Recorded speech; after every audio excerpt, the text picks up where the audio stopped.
Hey, what's up everyone, it's Duskmos, and today I'm here with the Syntax Error 2 from Alexander Effects. On the front panel, the Syntax Error 2 is referred to as an enhanced audio computer system, and it feels like that's exactly what this thing is.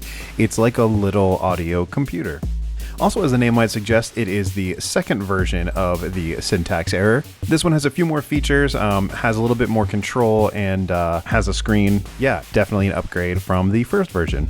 The Syntax Error is kind of focused on doing a little bit more of those kind of glitchier digital effects. It's basically unapologetically digital in my mind, which is a good thing and sounds really cool. The one thing that I feel like makes it shine is its ability to kind of modulate and sequence different effects, which I will definitely dive into and show you in the demo. In the Signal Colors Primer episode, my first look at the Syntax Error 2, I ran through the presets and kind of tweaked a little bit.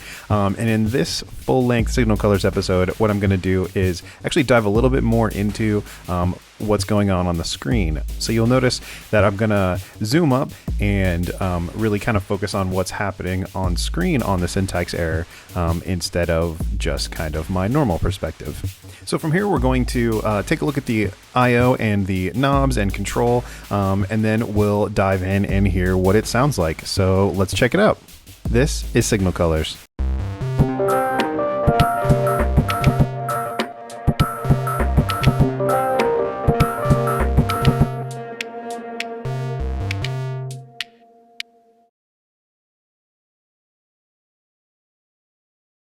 So up front on the Syntax Error 2, you've got 6 knobs, 2 soft latching foot switches, 2 LED status indicator lights, and this nice screen that's really bright and clear.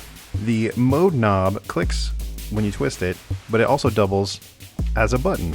So on the back, you've got a TRS stereo input, which can be mono if you choose, a right output and a left output. If you run it in mono, you can actually have just the mono signal come out of the left and a completely dry signal pass through on the right channel, which is a cool feature if you set it up that way.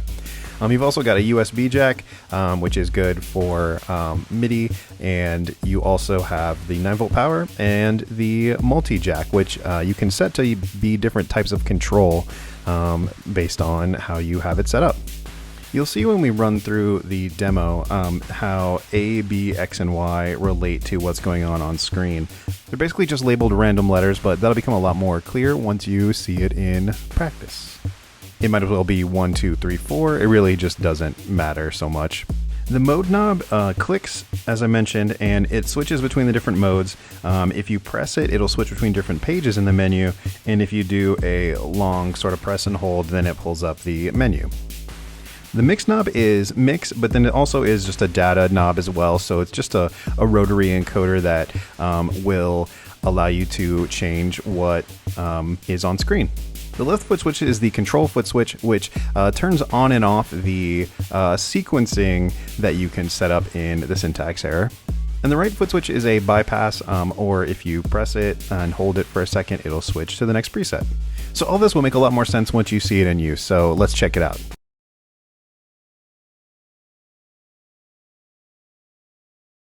Okay, so starting off, let's just get to know the Syntax Error 2. So knob-wise, as mentioned, you've got your 4 controllers up here, and then you've got the 2 on the sides, as well as the foot switches. So as you can see, there are 4 different things listed at the top of this display. So you've got sample, you've got playback, you've got size, and you've got feedback. And then you've got your mix control, and then mode. This just tells you which mode you're in. So this is a stretch effects, which there are different types of effect modes that can start as like the root of what's happening and the core of your effect. In the middle is the name of your preset and the number. So this is number 1, and it's called Rubber Tape. And as you can see, it's a stretch-based effect. Within your preset, you can change the different modes. So we're going to go from stretch to air, which is like a reverb style effect. It's a little grainy and airy. You've got ring, which is based off of ring modulation. You've got cube, which is a cubic distortion. It's pretty like kind of fuzzy and rough. Then you've got your frequency, which is just some crazy frequency modulation stuff, and then wave, which is basically just time-based effects, so like chorus and vibrato type things as well. And then back to stretch. Stretch is a sample and playback sort of input buffer freeze type effect. So back to these controllers and values, you can see these little bars underneath each of the names. So that tells you the current value of each of these. So the best way to kind of understand that is to just kind of see it working. So right now, this is my clean sound. And I'm starting with just some note playing, just so that way, we can just kind of get acquainted with what's happening, and then I'll jump into some patterns in the next section. So we'll activate rubber tape. It picked up what was playing in the buffer prior to me activating it, so.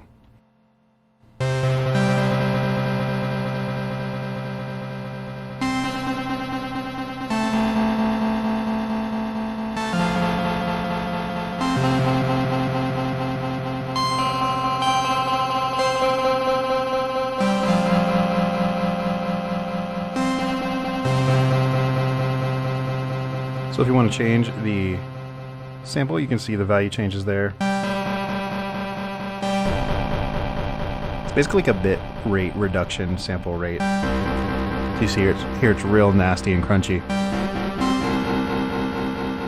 And you reduce it, and it's almost perfectly clean.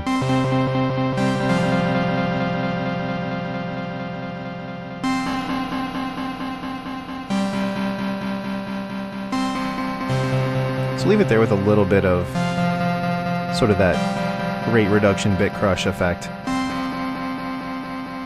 And we'll move on to the playback control.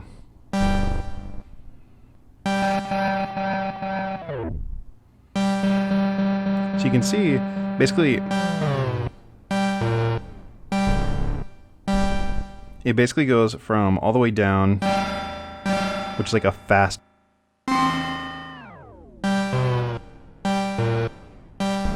and then as you get closer to the middle, or 50% of the bar filled, it's very slow. If you hit almost perfectly middle, it's basically stopped. As you go past middle, kind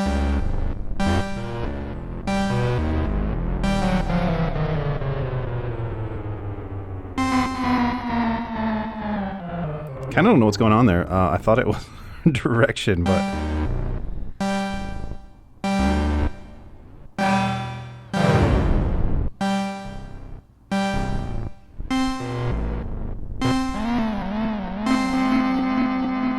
oh, I think it's because the feedback is up all the way. Let's reduce the feedback.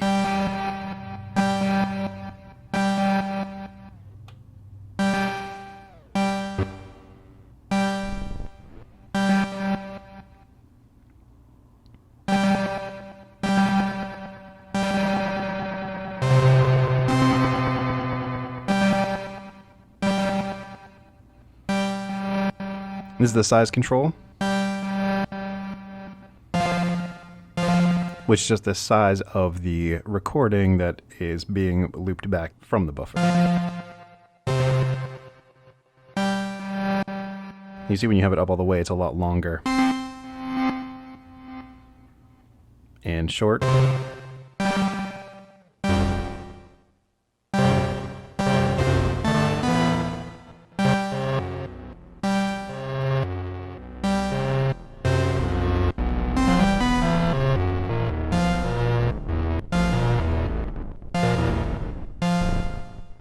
And you change the mix value. So we'll just get 100% wet, 0 dry.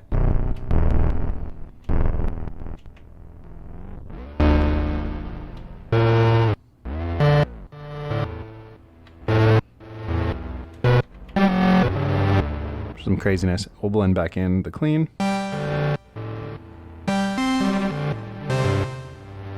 We'll make it kind of subtle.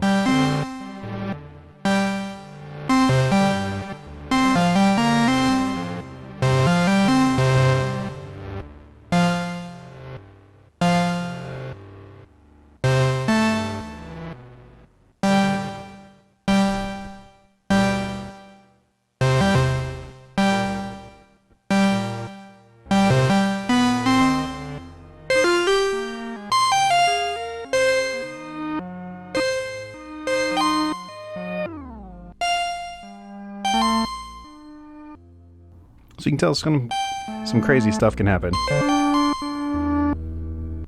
So we're going to move to the next page. So you press in the mode button, and then now it shows you the pitch amount, so you can do like a pitched version of what's going on, and then the mix value of that, the overall volume of the output, and a tone control, and then mix still holds in this mode. So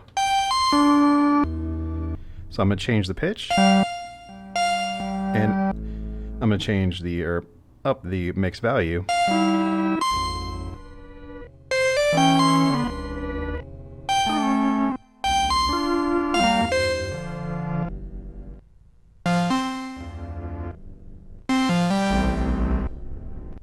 Pretty wild. So you hear the pitch change as I went up to plus 12.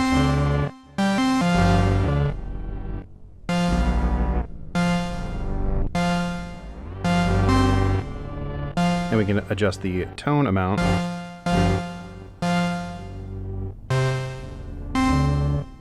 Which basically just filters off the highs.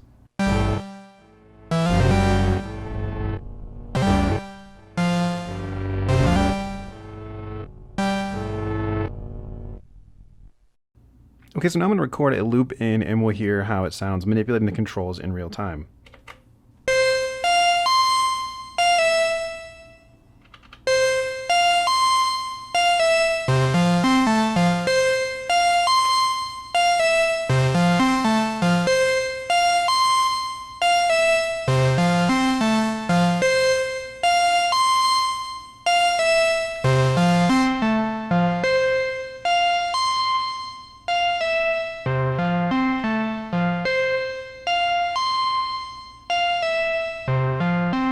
Okay, that'll work.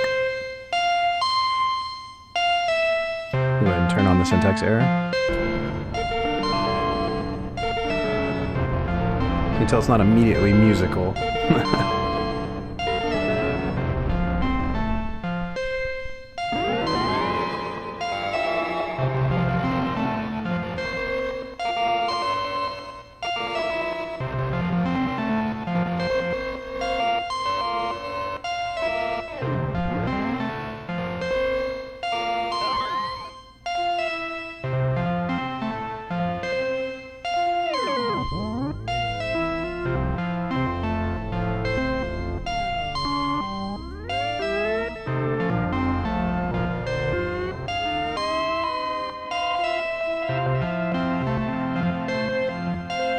Okay, that's pretty cool. Basically no sample rate reduction. Playing back in full reverse. Big buffer recording size. And a medium amount of feedback. Play with the mix.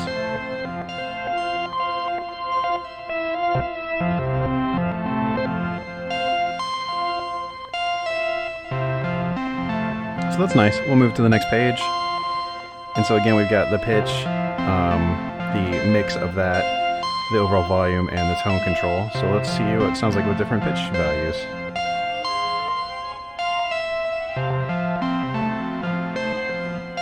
Up 6. Up 12.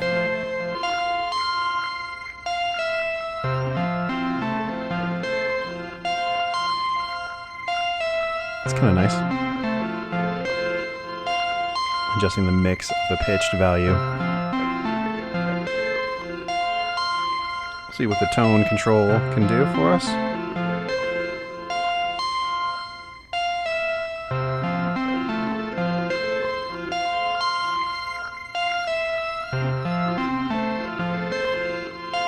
Nice. Okay, now we'll explore page 3. We'll go ahead and stop the pattern for that. But this is kind of where you get into the cool sort of sequencing and a little bit more of the programmability of the syntax error too. So first up, you can see across the top there is a visual representation of what the sequencer is set to do.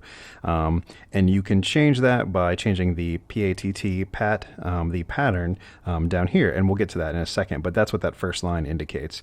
Otherwise, you've got controls for this one for rate, for glide, space, for trig and sequence and pattern.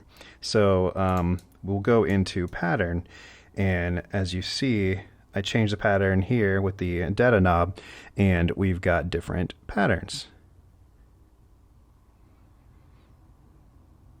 So we can just find one. It doesn't really mean that much to us without hearing it. It makes a little bit more sense. So we'll go ahead and play it. But the pattern isn't playing right now because I haven't turned it on. So we'll do that now.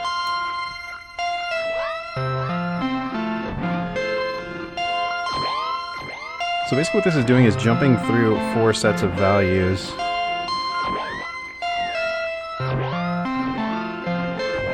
In the pattern. We switch over to the sequencer, and what it's controlling the playback. So we can change it to control the feedback.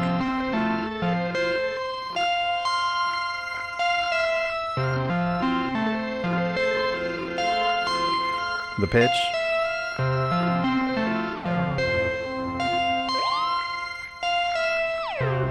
That's pretty cool. And you can see there's a glide amount, so you can change the glide as it jumps between.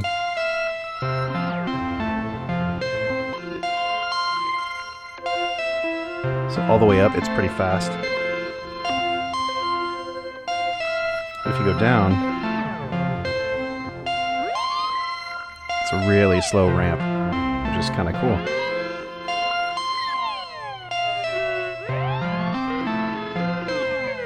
For this patch, though, I think I like it a little faster. You can go over to rate, and that's the speed of the sequence playing back. So you can have it move really slow.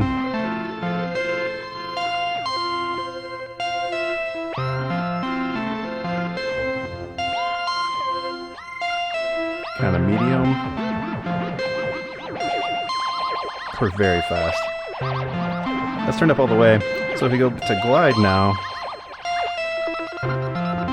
and you change that to very fast, you get that cool stutter, shimmer kind of thing. Slow it down. It gets very wiggly. But really slow glide would be cool with a slow rate.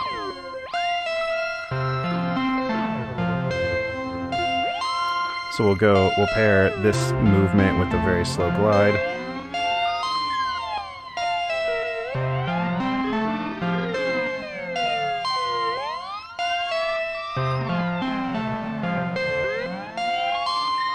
Which is cool.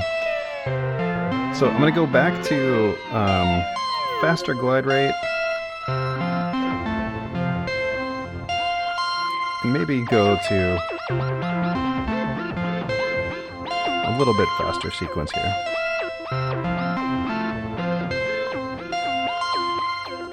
And then one more click and we're out of the menu. So the first one is the sort of the home screen. The next is the pitch, volume, tone, and then you've got your sequencer controls. You can turn that off and on,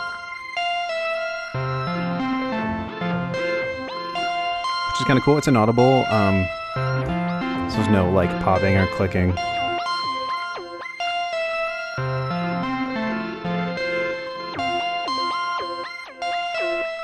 Which I think is cool for just popping it in and out.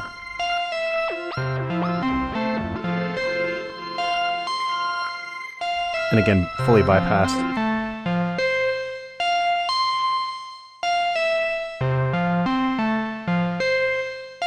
You can turn on the sequencer when it's bypassed, so if you want to go right in, jump right into the sequenced version, when you engage it, then you can do that.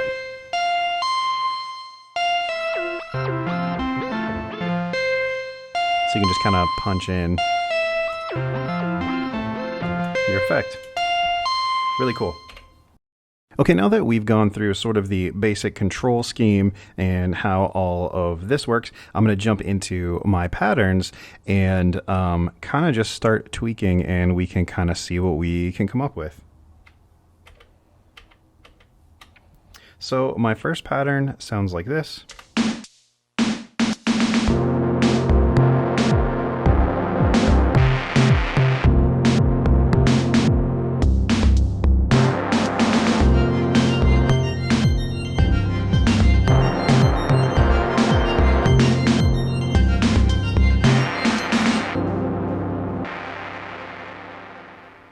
So that's what it sounds like clean.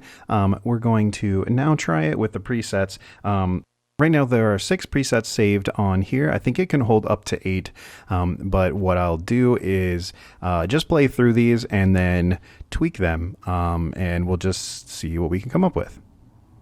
All right, so this pattern, and we'll engage rubber tape. So out of the gate, this preset is saved with a lot of feedback. So bring that down. Also bring the mix down.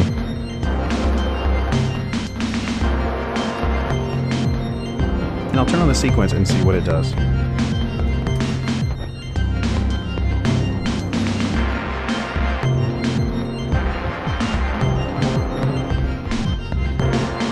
you can see it's manipulating the play value.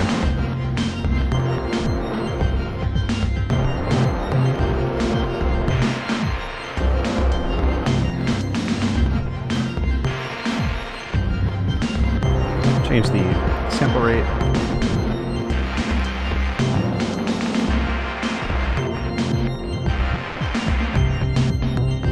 Going to page 2, we'll add in some pitch.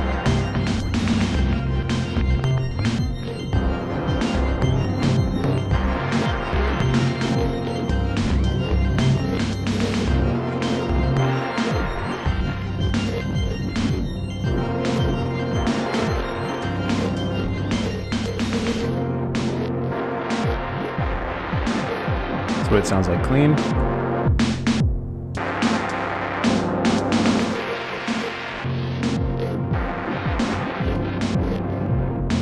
The syntax error added back.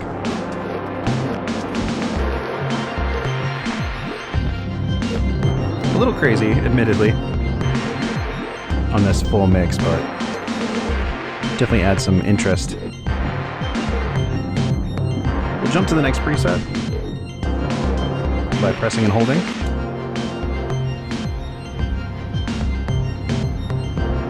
So you can hear this one just add some of that crispy top end air effect.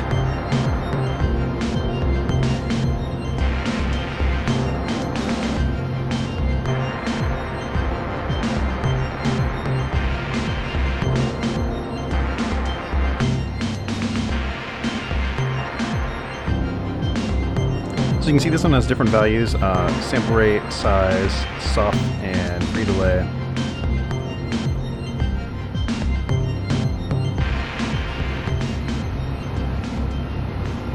If we go full wet, no dry.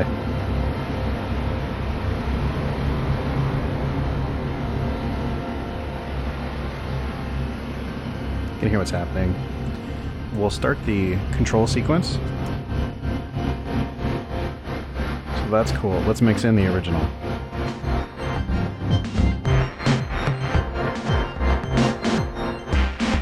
Just doing like a tremolo on the whole mix. Pretty cool. You can go in and edit. So you see the volume, that's where the trem effect is coming from. And that's what's being sequenced. So we'll go into the next page. We can see our sequence. Let's change our sequence. Change the pattern, but we'll leave it controlling the volume.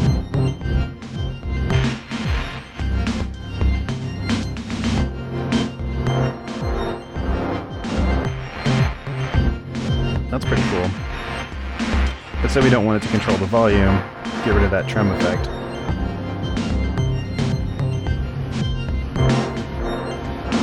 Now we have it controlling the mix, which is interesting.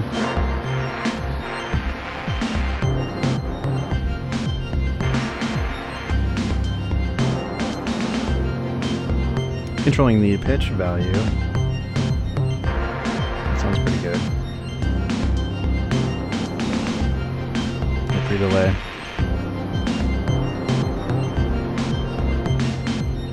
The soft value.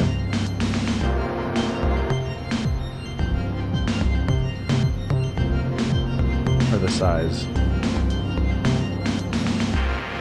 Oh, and sample as well.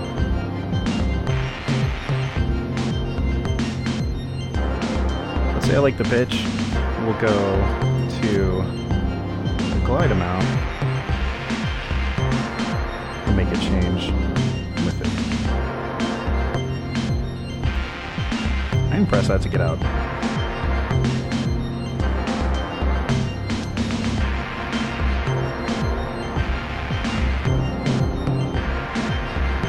That sounds pretty cool. Let's bypass it.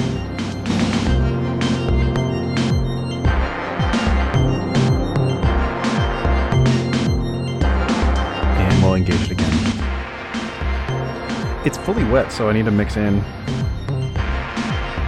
Actually, it wasn't. The knob was, but the value wasn't. So it's kind of nice. Just a nice touch of that added airiness. We'll bypass so you can hear the difference again.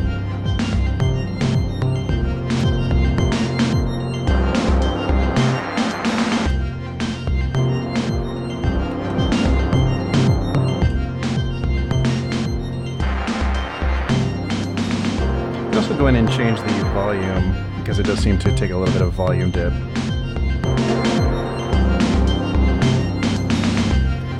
There we go, bypassed.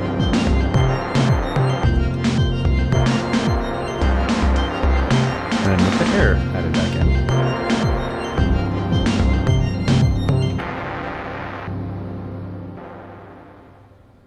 That's pretty cool.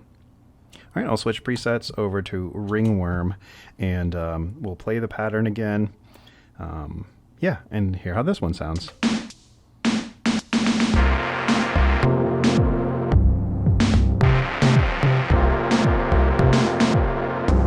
I think this preset is saved pretty aggressively, so brace yourself.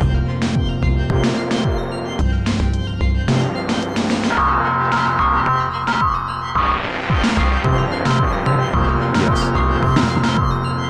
Put back the mix out a little bit and change the frequency.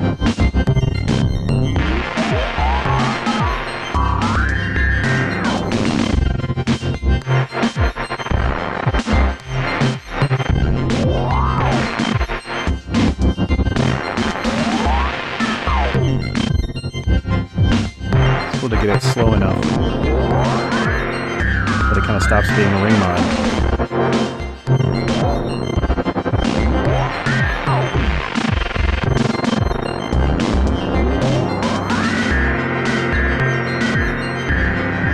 We will change the depth.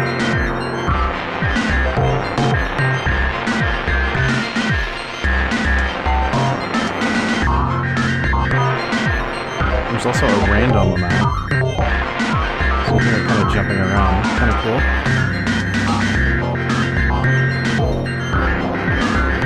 It's going to hold back the mix out.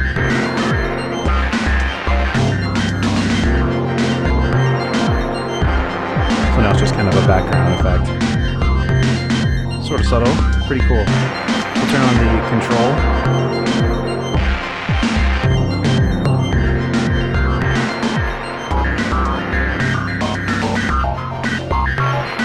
I don't think it's tied to a sequence.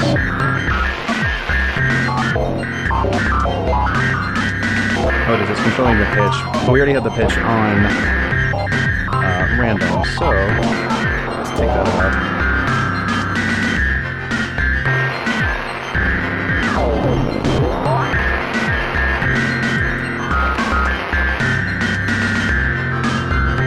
So now you can hear the pitch is changing based on the sequencer. It's a little fast, so we'll change that.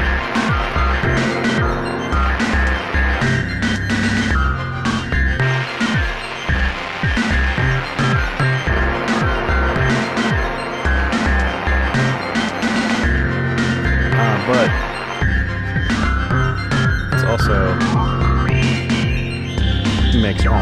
wondering why you couldn't really hear much happening.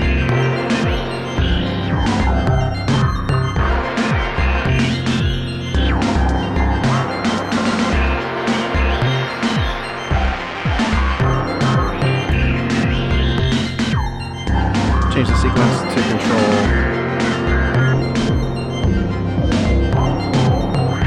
frequency, the amount of randomness, the depth, the pitch again, or the pitch mix. Turn that off. And now we will stop the pattern for a second, just to give everyone a little bit of a break. I'm actually going to switch to a different pattern now, which sounds like this. A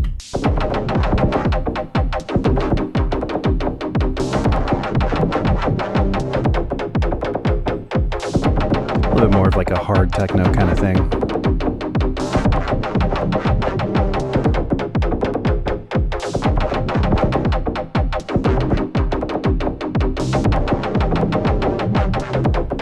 Okay, so that's what it sounds like clean, and we'll switch to the next preset. So the first three was on the last pattern. We'll do the last three on this one. So this one's called Gleaming. And we'll activate the syntax error.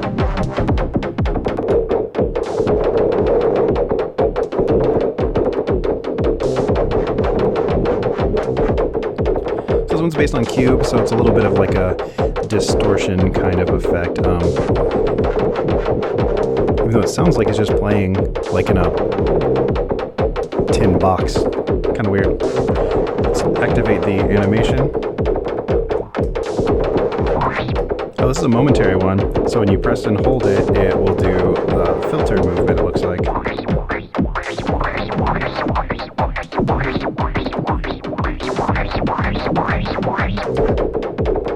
Kind of cool. So we've got a drive, control, filter, resonance. So let's just play with those.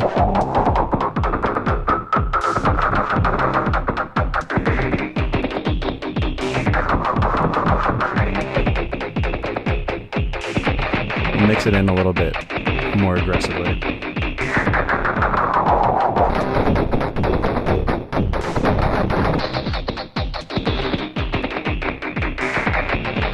Kind of cool. Add a little crunch.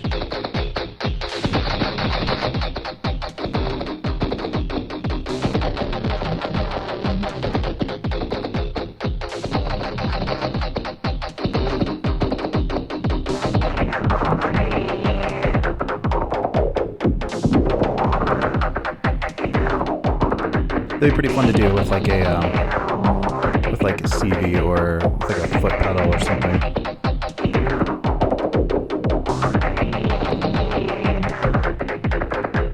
Or because it has the sequencer, you could modulate it in the pedal,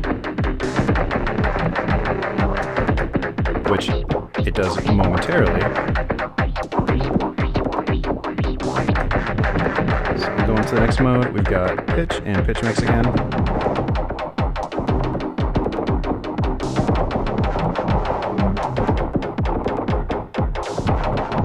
That's just a little bit of grunginess.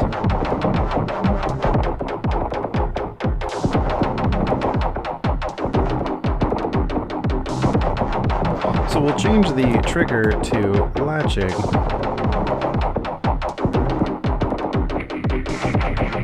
I guess stepped. Wait.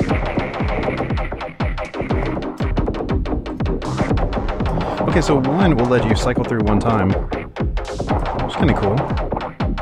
We just want just one hit.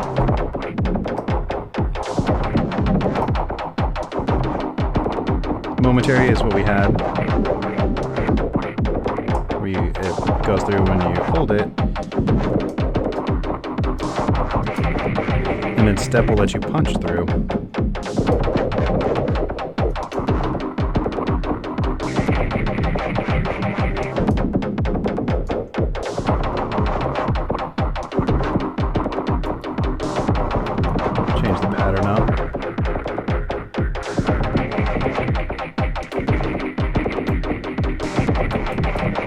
slow the glide down and the speed.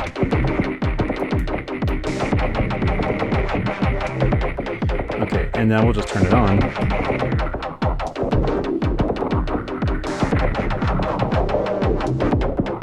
So we get those longer filter sweeps.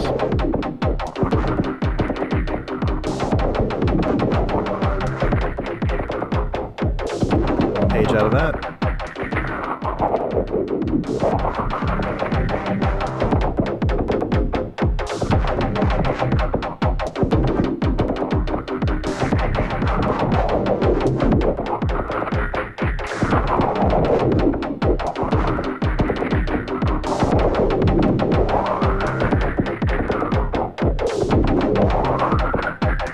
Up the resonance a little bit.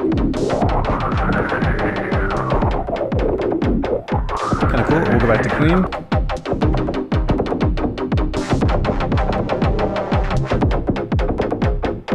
So there's nothing.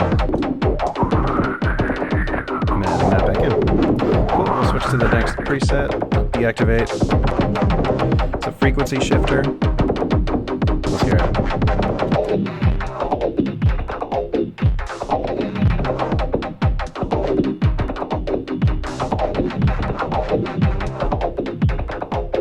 We'll start the animation.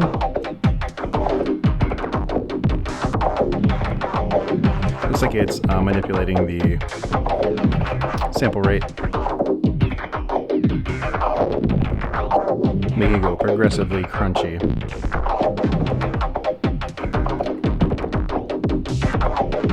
We'll get into that. We'll change it to, let's see, a faster rate.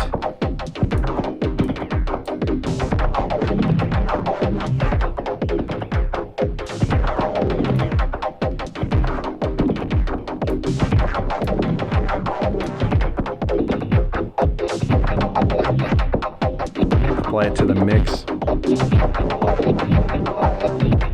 It's kind of cool, just bringing it in and out.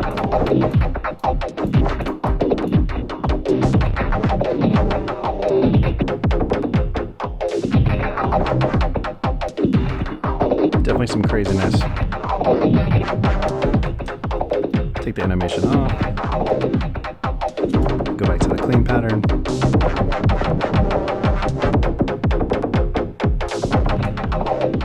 Activate it again. Turn on the animation.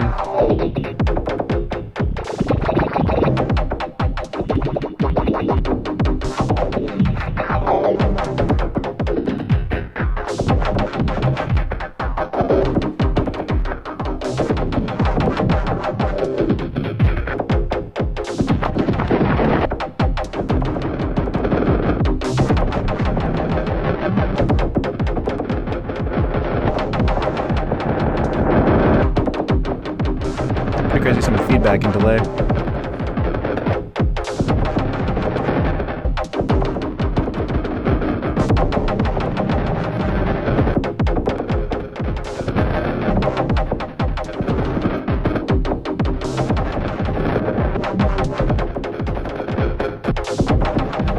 Pretty cool. Back to clean. And we'll switch to the next pattern, or preset. This one's called Ocean Way. Let's hear it.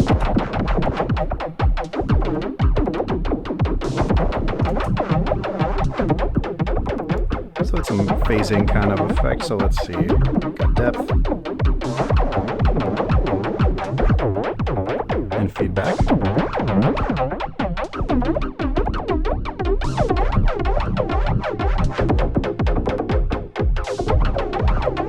Get in there a little bit more subtle. That's pretty cool. Let's change the sample rate.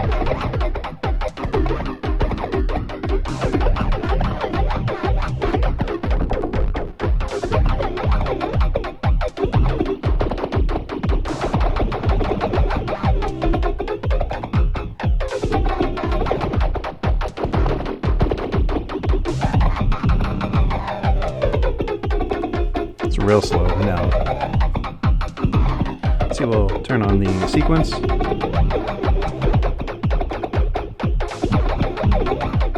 feel like it just jumps the rate a little bit. So I'm going to make that change up the sample rate because I like the way that sounded when I was changing it. So we'll go into this. We will make it change sample.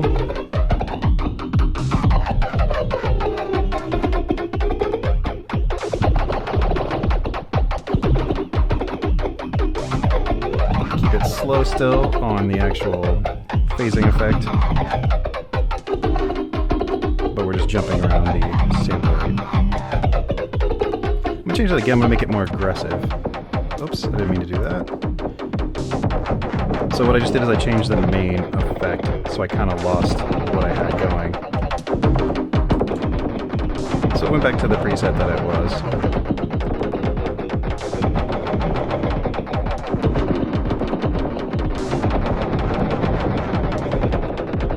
Feedback's going a little crazy.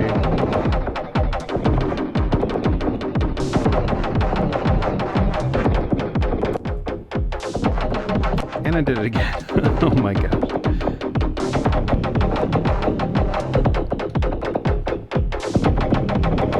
See, that's still affecting the sample rate, but I wanted to change up the pattern, so let's change up the pattern. And the glide is still very slow.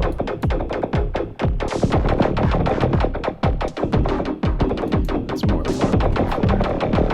Let's change the feedback, so I want it to be sample.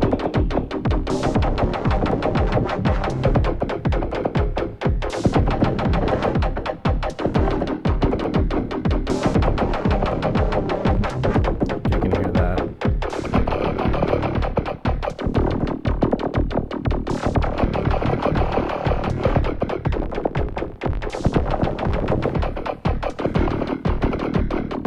Oh, and I have it on frequency, that's why. So now it's back on wave.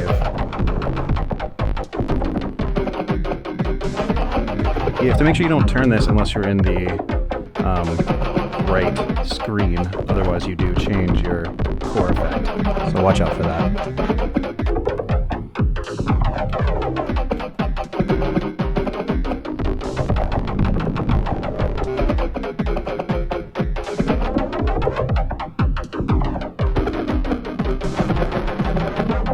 So I like that it's doing what I want it to now, and change the sample rate. I don't know what pattern I want, but I do know I want to make it move faster, so I'll do that.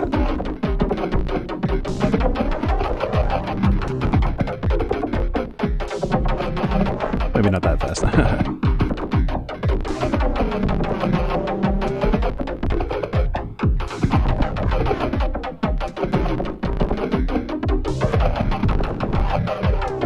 Kind of near the same tempo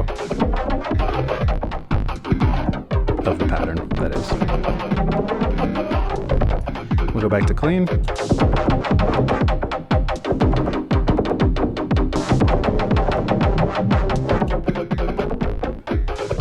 adding this back. Go back to the main screen. Mix it out a little bit, just for a little bit more subtle flavor.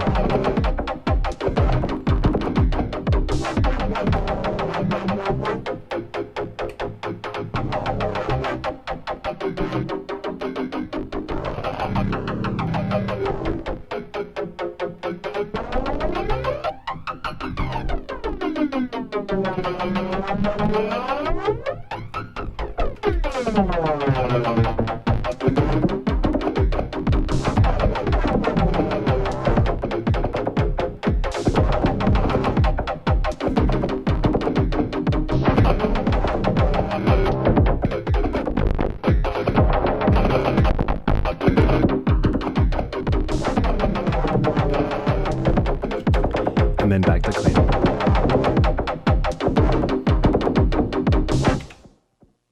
And there we go. That is the Syntax Error 2 paired up with the Elektron Analog 4 Mark II.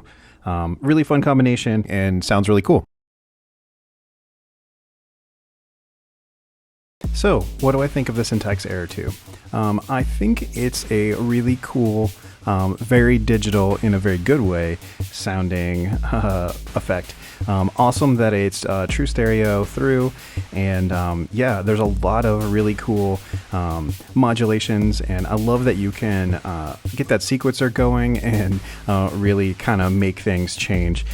Cool making it jump between those values, but then also adjusting the glide to really make them ramp between the values. That's really cool, and I think it makes this almost doubly useful because you can really kind of do those slow adjustments or that really fast, jumpy, glitchy kind of stuff. And yeah, really cool, really fun to tailor that to kind of whatever mood you're in or whatever pattern you're working on. Looking at it just straight up with these ABXY and multi-mode buttons and things, it may seem like it is a little bit complicated at first, but then really it's not. I mean, just the labels change and it's all pretty straightforward. The only thing to watch out for is switching that mode knob. If you're on the main screen, it can kind of mess you up a little bit, but you know, that can change with time, and as you get used to it, then that won't be a problem anymore. I do think this would be pretty fun to hook up with USB to do some MIDI control if that's your sort of thing. And yeah, lots of good connectivity. Nice having the dry or affected signal come out if you're using it in the mono mode. That's kind of a neat thing just to pass that through if you want to have a little of both happening. I think the build quality is really good. The clicky switches here feel solid. The button, nothing wiggles or anything. Really nice. Soft latching foot switches I always appreciate just for, you know, kind of desktop electronic musician type use. Makes it a lot easier than those really hard like click ones. So yeah, if you're in the mood or in the market for some digital glitchy action, I think the Synths Air 2 is a good choice. Anyway, thanks so much for watching, and I'll see you next time.